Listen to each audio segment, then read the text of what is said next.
The pre-dawn darkness hung heavy over the assembled war machine as General Marcus Kane surveyed the largest military formation Earth had seen since the dead first rose from their graves 3 years ago.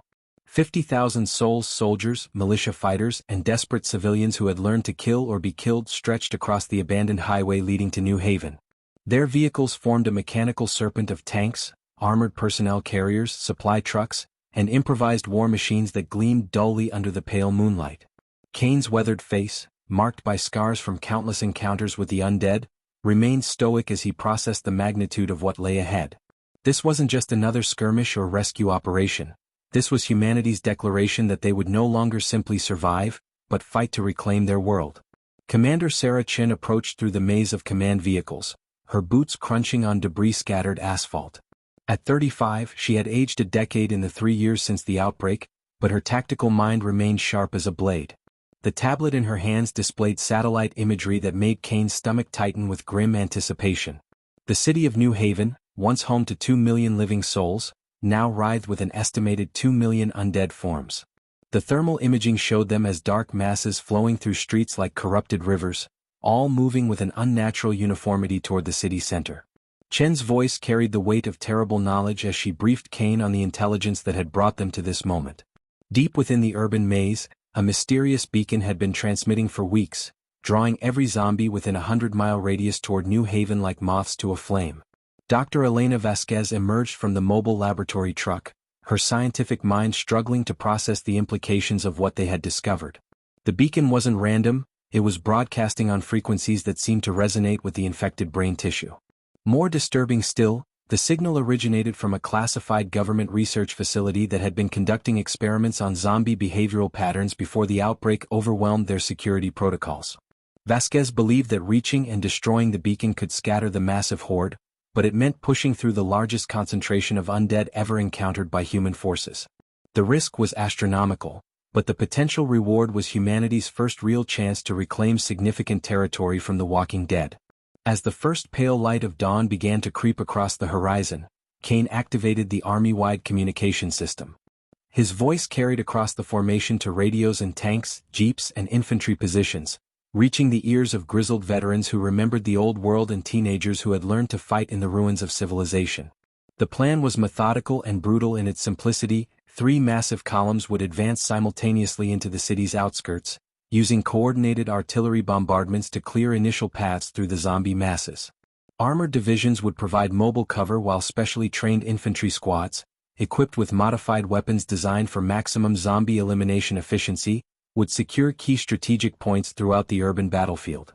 Every soldier carried enough ammunition for an extended engagement, and mobile supply chains would follow behind the advancing forces to ensure continuous support. The first signs of contact came sooner than anyone had anticipated.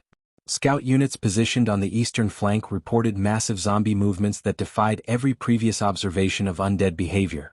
Thousands of infected forms were surging toward the human positions, not in the typical mindless shuffle, but in coordinated waves that suggested purposeful direction. Through binoculars, Kane watched in growing horror as the approaching horde moved with the fluid precision of a single organism. The beacon wasn't just attracting zombies, it was somehow coordinating their movements, turning them from individual threats into a directed force with terrifying strategic capabilities. The enemy they faced wasn't just mindless undead shambling toward fresh meat, but an organized army with purpose and primitive intelligence. Radio chatter erupted across all frequencies as forward observers reported the approaching tsunami of infected bodies. Kane felt the weight of 50,000 lives in his hands as he gave the order that would either mark the beginning of humanity's comeback or the end of organized resistance to the zombie apocalypse. The massive formation lurched into motion, engines roaring to life as humanity's last great army advanced toward the greatest battle in the post-apocalyptic world. The war for New Haven had begun, and with it, the fate of human civilization hung in the balance between the living and the undead. The thunderous roar of artillery fire shattered the morning silence as Operation Dawnbreak's first barrage launched skyward, arcing over the city's skeletal remains before crashing down into the zombie-infested streets below. General Kane watched through high-powered binoculars as explosions bloomed like deadly flowers among the undead masses, sending body parts and debris spiraling through the smoke-filled air. The initial bombardment was working exactly as planned until it wasn't. Instead of scattering in mindless panic as expected, the zombie horde began to move with disturbing coordination. Groups of infected suddenly changed direction in perfect unison, flowing around the artillery impact zones like water around stones, maintaining their advance toward the human positions with an intelligence that chilled Kane to his core. Commander Chen's voice crackled through Kane's radio headset, reporting from the eastern column where the first ground engagement was about to begin. The lead tanks had reached the city's outer perimeter, their massive treads crushing abandoned cars and debris as they pushed forward.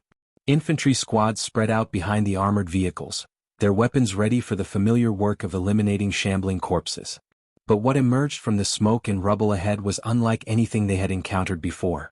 These weren't the typical stumbling, moaning zombies that had plagued humanity for 3 years. These infected moved with purpose, their deteriorated bodies somehow retaining coordination and speed that defied everything the soldiers thought they knew about the undead. The first shock came when a group of zombies demonstrated tactical thinking. Instead of rushing directly at the human forces, they split into flanking maneuvers, using building corners and overturned vehicles as cover while approaching the infantry positions. Sergeant Rodriguez, a veteran of the early zombie wars, found himself face-to-face with an infected that dodged his first shot and lunged with calculated precision rather than mindless hunger. The creature's movements were fluid, almost predatory, as it coordinated its attack with 3 other zombies that had somehow circled behind his position.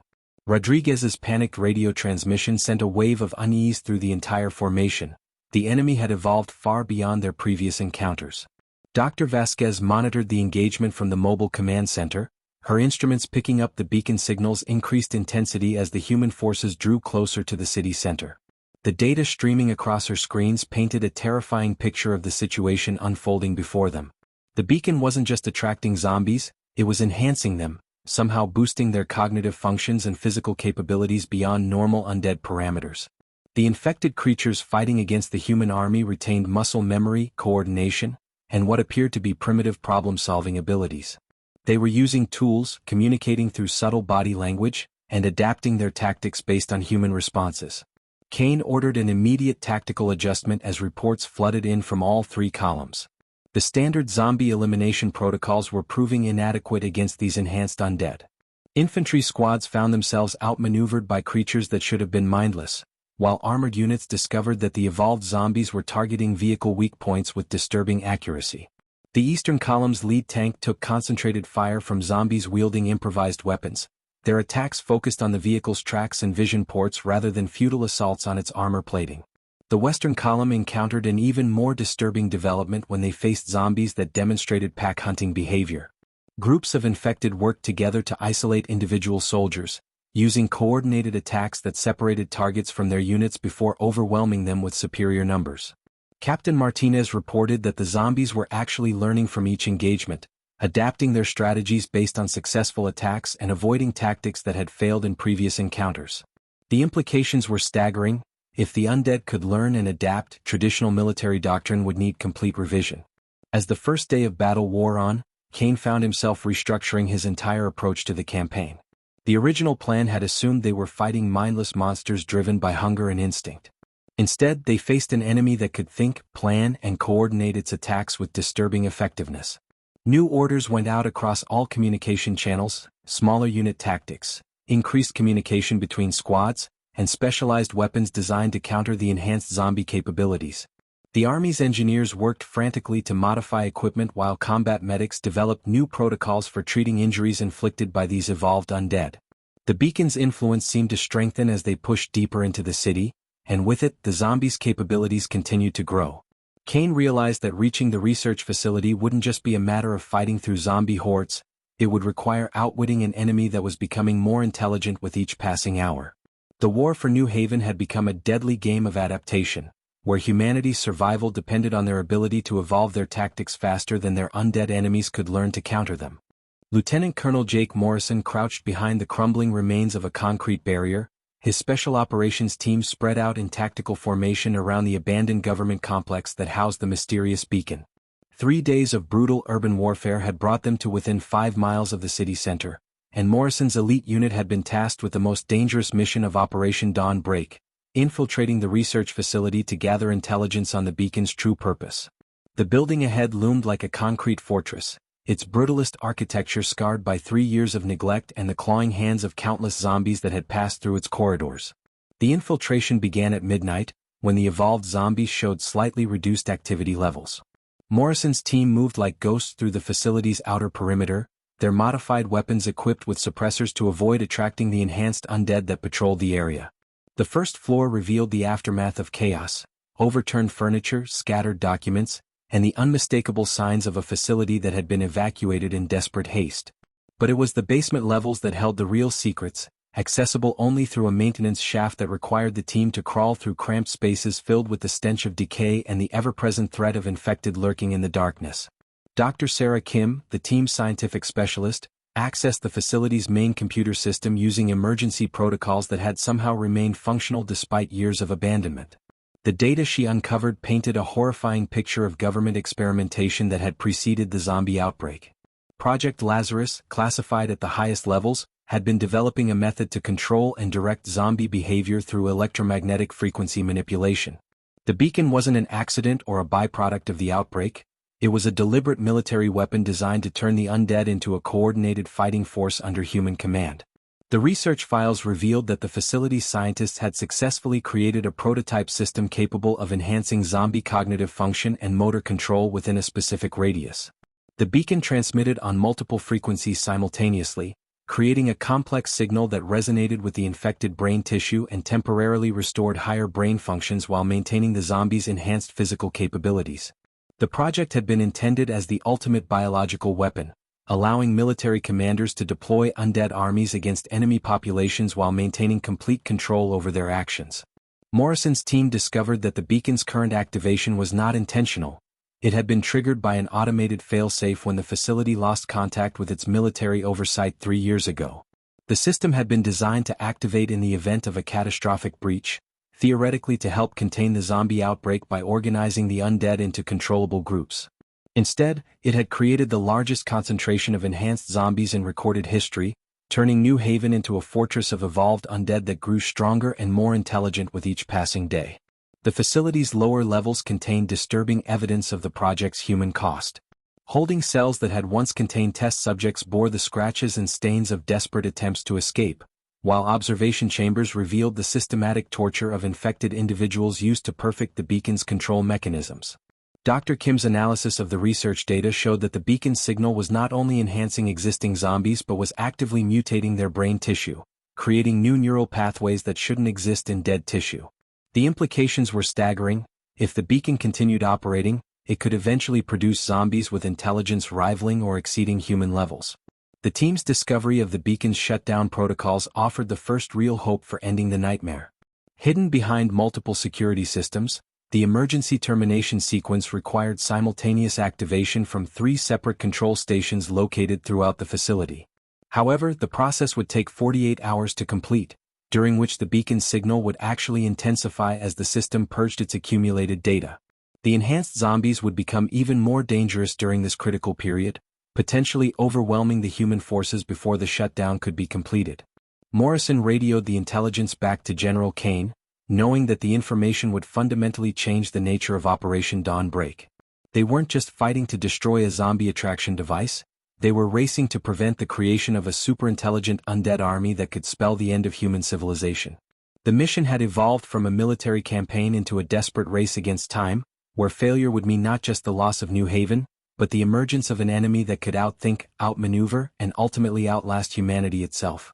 As the team prepared to begin the shutdown sequence, they realized that their small unit would need to hold the facility against increasingly intelligent zombies for 2 full days while the beacon's death throes created the most dangerous undead creatures the world had ever seen. The real battle for humanity's future was about to begin in the depths of a government facility that had inadvertently created mankind's greatest threat. The dawn of the 4th day brought with it a hellscape that defied imagination as General Kane's 3 columns converged on New Haven's central district. The city's heart had become a fortress of flesh and decay, where millions of enhanced zombies moved through the streets like a living organism responding to the beacon's increasingly powerful signal. Every building had become a potential death trap, every alley a choke point where human soldiers faced enemies that could think, plan, and coordinate attacks with terrifying efficiency. The urban warfare that followed would test every principle of military strategy against an enemy that learned from each encounter and adapted with supernatural speed. Commander Chen led the Eastern Column through the abandoned financial district, where skyscrapers cast long shadows over streets carpeted with zombie corpses from previous engagements. Her tanks moved in tight formation, their main guns firing explosive rounds into clusters of enhanced undead that had positioned themselves behind makeshift barricades constructed from overturned vehicles and debris. The zombies weren't just using cover, they were creating it, demonstrating an understanding of defensive positioning that shouldn't exist in creatures driven by hunger and instinct. Chen watched in grim fascination as groups of infected worked together to drag concrete barriers across intersections, creating kill zones designed to funnel human forces into concentrated areas where they could be overwhelmed by superior numbers. The Western Column, under Captain Rodriguez's command, encountered even more disturbing zombie behavior as they pushed through the residential neighborhoods surrounding the city center. The enhanced undead had begun using buildings as tactical advantages, positioning themselves on upper floors to rain debris down on advancing human forces while others attacked from street level. Rodriguez's infantry squads found themselves fighting a three-dimensional battle, forced to clear every floor of every building while under constant assault from zombies that demonstrated an understanding of urban combat tactics that rivaled trained soldiers. Dr. Vasquez monitored the beacon's signal strength from her mobile command center, watching in horror as the electromagnetic readings climbed beyond anything her instruments had recorded. The beacon wasn't just controlling the zombies, it was evolving them in real time, creating new neural pathways in dead brain tissue that enhanced their cognitive abilities with each passing hour. The zombies fighting against the human army were becoming more intelligent, more coordinated, and more deadly as the signal intensified. Her readings suggested that the beacon was preparing for something, building toward a crescendo that could fundamentally alter the nature of the undead threat. The Central District's main thoroughfare became a killing field where human technology clashed against evolved zombie cunning. Kane's armored spearhead pushed forward through streets lined with infected that had learned to use anti-tank tactics, targeting vehicle tracks and vision ports with improvised weapons while coordinating their attacks to maximize damage. The zombies had begun collecting and using discarded military equipment, turning abandoned rifles and explosives against their former owners with a proficiency that spoke of retained muscle memory and tactical understanding. Sergeant Williams led his squad through the department store complex that had become a maze of zombie-controlled territory. The enhanced undead had transformed the building into a fortress, using their superior numbers and coordination to create overlapping fields of fire that pinned down human forces while other infected flanked through maintenance corridors and ventilation systems. Williams realized that the zombies were communicating through subtle body language and low-frequency vocalizations, coordinating their movements with the precision of a well-trained military unit. The battle for the Central District's police station became a symbol of humanity's desperate struggle against an enemy that refused to behave according to established patterns. The enhanced zombies had fortified the building, using furniture and debris to create defensive positions while maintaining clear sight lines for coordinated attacks. They demonstrated an understanding of ammunition conservation, choosing their moments to strike rather than charging mindlessly into certain death. The human assault teams found themselves outmaneuvered by creatures that should have been incapable of strategic thinking.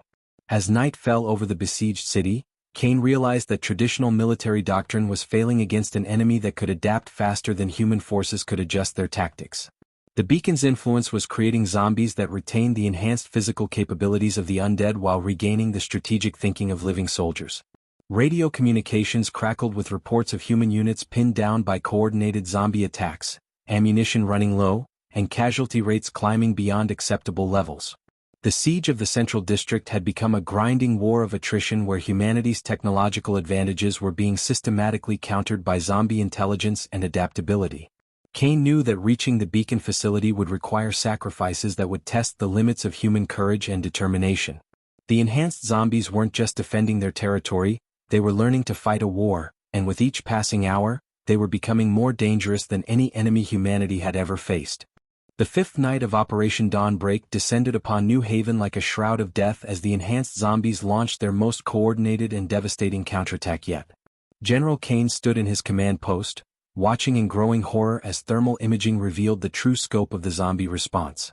The beacon's signal had reached a critical intensity that transformed the undead from reactive defenders into proactive military strategists. Across the city, zombie forces were moving with the precision of a well-orchestrated military operation, their enhanced cognitive abilities allowing them to plan and execute a multi-pronged assault that would shatter the human army's cohesion and leave scattered units fighting for their lives in the urban nightmare. The attack began with a calculated strike against the human communication network. Enhanced zombies that had retained technical knowledge from their former lives systematically targeted radio towers, command vehicles, and communication equipment with surgical precision.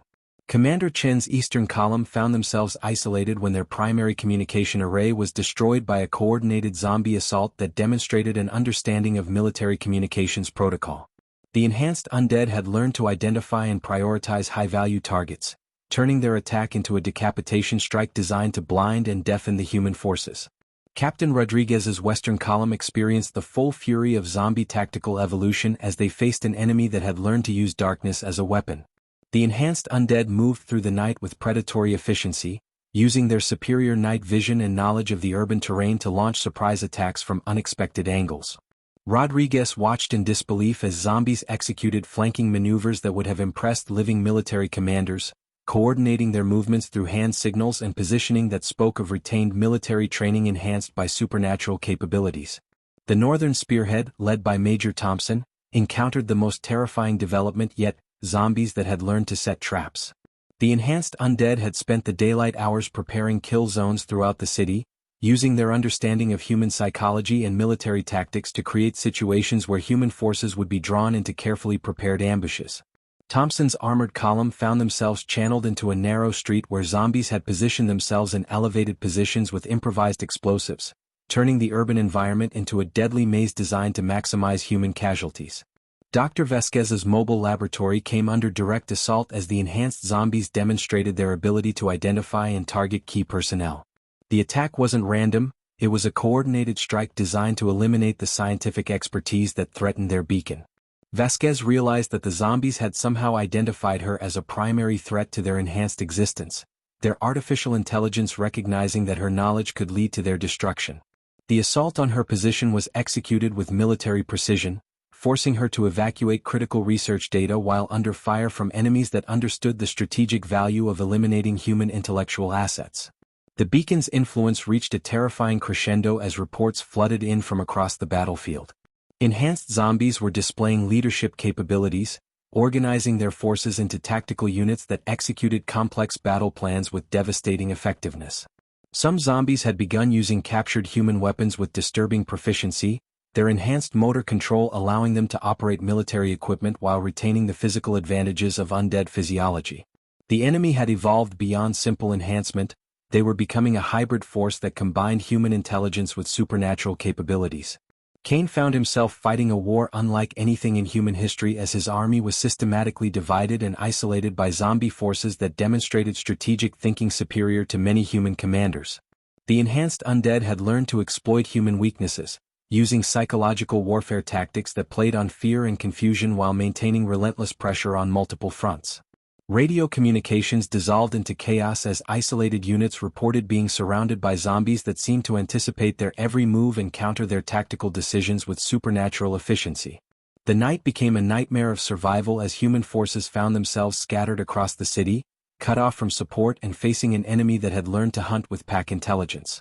Sergeant Williams led his squad through a desperate fighting retreat as enhanced zombies pursued them through the urban maze, their coordination allowing them to maintain pressure from multiple directions while preventing any opportunity for the humans to regroup or establish defensive positions. The zombies had learned patience, maintaining their assault with relentless determination while conserving their forces for maximum impact. As dawn approached, Kane realized that his carefully planned military operation had become a desperate struggle for survival against an enemy that had evolved beyond his worst nightmares. The beacon hadn't just enhanced the zombies, it had created a new form of warfare where the traditional advantages of human technology and training were systematically countered by supernatural intelligence and coordination. The scattered remnants of his army would need to find new ways to fight an enemy that could think, plan, and adapt faster than any human force had ever encountered. The shattered remnants of humanity's army descended into New Haven's vast underground network as the surface battle became impossible to sustain. General Kane led a desperate column of survivors through the city's subway tunnels, their flashlights cutting through darkness that seemed to pulse with malevolent life. The underground infrastructure had become humanity's last refuge, but it was also a domain where the enhanced zombies held every advantage. The narrow tunnels, limited visibility, and maze-like layout created a three-dimensional battlefield where traditional military tactics meant nothing and survival depended on adapting to an environment that favored the undead's supernatural senses and coordination abilities. Commander Chen's Eastern survivors had discovered that the subway system connected to a vast network of maintenance tunnels, utility corridors, and abandoned construction projects that honeycombed the city's foundation. The underground war that followed would test human ingenuity against zombie intelligence in an environment where every shadow could conceal death and every sound could betray a position to enemies with enhanced hearing. Chen's forces moved through the tunnels in small groups, using night vision equipment and modified weapons designed for close-quarters combat against enemies that could see in complete darkness and coordinate their attacks through subtle vibrations transmitted through the tunnel walls. The most horrifying discovery came when Dr. Vasquez's scientific team encountered the zombie breeding facility deep beneath the city's financial district. The enhanced undead had transformed an abandoned subway construction site into a grotesque nursery where newly infected individuals were being systematically converted into enhanced zombies through exposure to concentrated beacon signals. The facility revealed the true scope of the zombie threat. They weren't just defending their territory, they were actively expanding their numbers with industrial efficiency. Hundreds of recently infected humans hung suspended in makeshift cocoons, their bodies undergoing rapid transformation as the beacon's signal rewrote their neural pathways and enhanced their physical capabilities. Captain Rodriguez's Western Column faced their greatest challenge in the utility tunnels beneath the residential district, where enhanced zombies had created a sophisticated network of defensive positions. The undead had learned to use the tunnel system's natural choke points to their advantage, creating kill zones where human forces could be trapped and overwhelmed. Rodriguez discovered that the zombies were using the tunnel's acoustic properties to communicate across vast distances, coordinating their movements through subsonic vocalizations that human ears couldn't detect. The enemy had turned the underground into a single organism where every zombie was connected to a collective intelligence that could respond to threats with supernatural efficiency. The breeding facility's discovery triggered a race against time as Vasquez realized that the enhanced zombies were preparing to create a new generation of superintelligent undead. The facility's conversion process was accelerating, with each new zombie emerging from the cocoons displaying cognitive abilities that exceeded their predecessors. The beacon's signal was somehow evolving, creating increasingly sophisticated undead that retained more human knowledge and capabilities while maintaining their enhanced physical advantages. Vasquez calculated that within days, the facility would produce zombies with intelligence levels that could rival or exceed human strategic thinking. Major Thompson's northern survivors encountered the most terrifying aspect of the underground war when they discovered that enhanced zombies had begun using the tunnel system to launch coordinated attacks on the surface. The undead had created a complex network of access points that allowed them to emerge behind human lines, turning the battlefield into a three-dimensional maze where enemies could appear from any direction. Thompson's forces found themselves fighting a guerrilla war against an enemy that could use the underground to achieve tactical surprise while maintaining the coordination advantages of their enhanced intelligence. The underground battle reached its climax in the central transit hub, where multiple tunnel systems converged into a vast underground chamber that had become the zombies' primary coordination center. Kane realized that destroying the breeding facility would require pushing through the most heavily defended position in the entire underground network. The enhanced zombies had transformed the chamber into a fortress, using their superior numbers and coordination to create overlapping fields of fire that would challenge any human assault. The facility's defenses were designed by intelligence that understood human military tactics and had adapted them for supernatural capabilities. As the sixth day of Operation Dawnbreak drew to a close, Kane knew that the underground war would determine the fate of humanity's last organized resistance. The breeding facility represented an existential threat that would create an army of superintelligent zombies capable of overwhelming any human defense. The race against time had become a desperate gamble where human courage and determination would be tested against an enemy that grew stronger and more intelligent with each passing hour. The tunnels beneath New Haven had become the crucible where humanity's future would be forged in blood and darkness, with the enhanced zombies preparing to unleash their most devastating creation upon a world that was already struggling to survive their enhanced intelligence and coordination. The seventh dawn of Operation Dawnbreak witnessed the convergence of humanity's scattered forces for one last desperate assault on the beacon facility. General Kane stood at the entrance to the central transit hub, his weathered face grim with the knowledge that less than 15,000 soldiers remained from the 50,000 who had begun this campaign. The survivors bore the scars of a war unlike any in human history, their eyes reflecting the horrors they had witnessed and the impossible odds they now faced. Behind them lay 6 days of brutal combat against an enemy that had evolved beyond their worst nightmares, and ahead waited the most heavily defended position in the zombie-controlled city, where enhanced undead had created a fortress that combined human military engineering with supernatural coordination and intelligence. Commander Chen led the assault team through the eastern approach, her forces equipped with every remaining piece of heavy weaponry the army could spare. The tunnel system had become a killing field where enhanced zombies waited in carefully prepared positions, their intelligence allowing them to anticipate human tactics and prepare countermeasures that turned every advance into a costly battle of attrition. Chen's soldiers moved through corridors lined with zombie defenders that demonstrated tactical sophistication rivaling the best human special forces, their enhanced coordination allowing them to execute complex defensive maneuvers while maintaining relentless pressure on the advancing human forces. The beacon facility's outer defenses proved to be a nightmare of evolved zombie warfare, where the enhanced undead had created overlapping kill zones protected by barricades constructed from human vehicles and debris. Captain Rodriguez's demolition team faced zombies that had learned to use explosives with devastating effectiveness, their retained technical knowledge combined with supernatural physical capabilities creating enemies that could plant and detonate charges with precision that exceeded human military engineers. The facility's approaches were mined with improvised explosive devices that spoke of intelligence capable of understanding complex engineering principles while maintaining the enhanced physical advantages of undead physiology. Dr. Vasquez accompanied the assault force, her portable equipment monitoring the beacon's signal as it reached unprecedented intensity levels.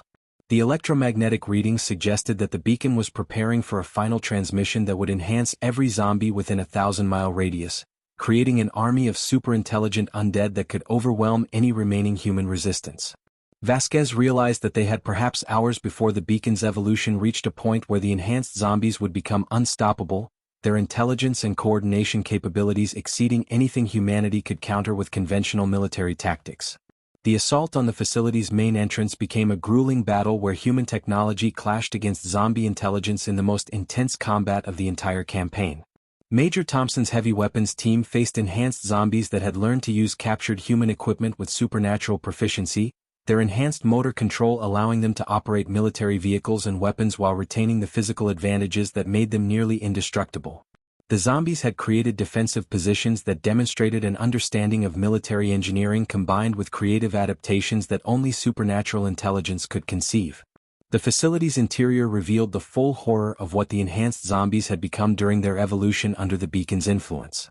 The corridors were patrolled by undead that moved with the precision of elite soldiers, their enhanced intelligence allowing them to coordinate defensive strategies that channeled human forces into carefully prepared kill zones. Kane found himself fighting enemies that anticipated his tactical decisions and responded with countermeasures that spoke of military knowledge enhanced by supernatural capabilities. The zombies weren't just defending their position, they were conducting a sophisticated defensive campaign that utilized every advantage their enhanced intelligence could provide. The breakthrough came when Sergeant Williams discovered that the enhanced zombies had one critical weakness: their coordination depended on proximity to the beacon's signal. The further they moved from the facility's core, the more their intelligence diminished, though they retained their enhanced physical capabilities. Williams led a flanking assault through the facility's maintenance areas, where the zombies' coordination was reduced but their supernatural strength and speed remained fully intact. The battle that followed tested human courage against zombie ferocity in close-quarters combat that would determine the fate of the entire mission. The final approach to the beacon chamber required simultaneous assaults on 3 separate control rooms, each defended by enhanced zombies that demonstrated the peak of their evolutionary development. These undead commanders possessed intelligence that rivaled human military leadership while maintaining the enhanced physical capabilities that made them virtually unstoppable in direct combat. Kane knew that reaching the beacon's shutdown controls would require sacrifices that would test the limits of human courage, as his soldiers faced enemies that could think like generals while fighting like supernatural warriors in a battle that would determine whether humanity would survive or face extinction at the hands of their own enhanced creations. The beacon's death throes echoed through the facility's corridors as General Kane's bloodied hand slammed down on the final shutdown control, his eyes locked on the central display as the electromagnetic signal that had terrorized humanity for 7 days finally began to fade. The massive screen flickered and died, plunging the control room into darkness broken only by emergency lighting that cast eerie shadows across the faces of the surviving soldiers. In that moment of silence, Kane could hear the distant sounds of zombie confusion as the beacon's influence lifted from their enhanced minds, leaving them disoriented and vulnerable for the first time since the campaign began. The supernatural coordination that had made them so dangerous dissolved, returning them to the shambling, predictable undead that humanity had learned to fight in the early days of the outbreak. Commander Chen's voice crackled through the restored communication system from the facility's eastern section, reporting that the enhanced zombies in her area had suddenly lost their tactical cohesion. The undead that had demonstrated military-level strategic thinking just minutes before were now wandering aimlessly through the corridors, their enhanced intelligence fading as the beacon's signal weakened. Chen's surviving soldiers moved through the facility with methodical efficiency, eliminating the confused zombies with techniques perfected during 3 years of apocalyptic warfare. The enemy that had seemed unstoppable was now vulnerable, their supernatural advantages reduced to mere physical enhancement without the intelligence to coordinate their use. Dr. Vasquez monitored the beacon's shutdown sequence from her portable equipment, watching in fascination as the electromagnetic readings dropped to normal levels for the first time in weeks. The massive zombie horde that had concentrated in New Haven began to disperse as the beacon's attraction signal disappeared, their enhanced cognitive functions deteriorating rapidly without the artificial stimulation that had made them so dangerous. Vasquez's instruments detected the dissolution of the neural pathways that had given the zombies their tactical intelligence, leaving behind undead with enhanced physical capabilities but without the coordination and strategic thinking that had made them humanity's greatest threat. The facility's breeding chamber became a scene of liberation as Captain Rodriguez's team discovered that the conversion process had been reversed by the beacon's shutdown. The suspended victims who had been undergoing transformation back to enhanced zombie status were slowly returning to normal human consciousness, their bodies healing from the artificial enhancements as the beacon's influence dissipated. Rodriguez coordinated the evacuation of hundreds of survivors who had been destined to become the next generation of superintelligent undead, their rescue representing hope for the thousands of people who had been presumed lost during the zombie evolution. The surface battle transformed as the beacon's destruction sent shockwaves through the massive zombie concentration that had made New Haven their fortress. Major Thompson's surface teams reported that the undead horde was breaking apart into smaller groups that wandered aimlessly through the city streets, their enhanced coordination replaced by the familiar mindless hunger that had characterized zombies before the beacon's activation. The intelligent defensive positions and tactical formations dissolved as the enhanced zombies reverted to individual threats that could be handled using conventional anti-zombie protocols developed during the early years of the outbreak. Kane emerged from the facility to witness the most beautiful sight of his military career, sunrise over a city where humanity had finally achieved victory against an enemy that had seemed destined to evolve beyond their ability to fight. The massive zombie army that had threatened to overrun the world was now scattered and confused, their supernatural intelligence replaced by the predictable behavior patterns that allowed human forces to engage them effectively. Radio communications buzzed with reports from across the battlefield as isolated human units began the methodical process of clearing zombies from secured areas, reclaiming territory that had been lost to enhanced undead control. The establishment of safe zones began within hours of the beacon's destruction, as military engineers worked to create defensive perimeters around areas cleared of zombie presence. Kane's surviving forces, reduced to fewer than 8,000 soldiers from the original 50,000, began the process of securing New Haven's strategic locations and establishing communication networks that would allow coordination with other human settlements. The victory at New Haven proved that organized zombie threats could be defeated, providing hope for similar operations against other enhanced undead concentrations that might exist elsewhere. Dr. Vasquez's analysis of the beacon technology revealed the potential for developing countermeasures against future zombie enhancements, her research providing the foundation for defensive systems that could prevent similar artificial evolution of undead threats. The knowledge gained from the facility's research data would allow humanity to detect and neutralize beacon-type signals before they could create another army of superintelligent zombies, turning the government's failed weapon into humanity's protection against future undead evolution. The campaign's end marked not just military victory but the beginning of civilization's slow recovery, as Kane's forces established the first major human stronghold in zombie-controlled territory since the original outbreak, proving that humanity could not only survive but fight back and reclaim their world from the undead threat that had seemed insurmountable.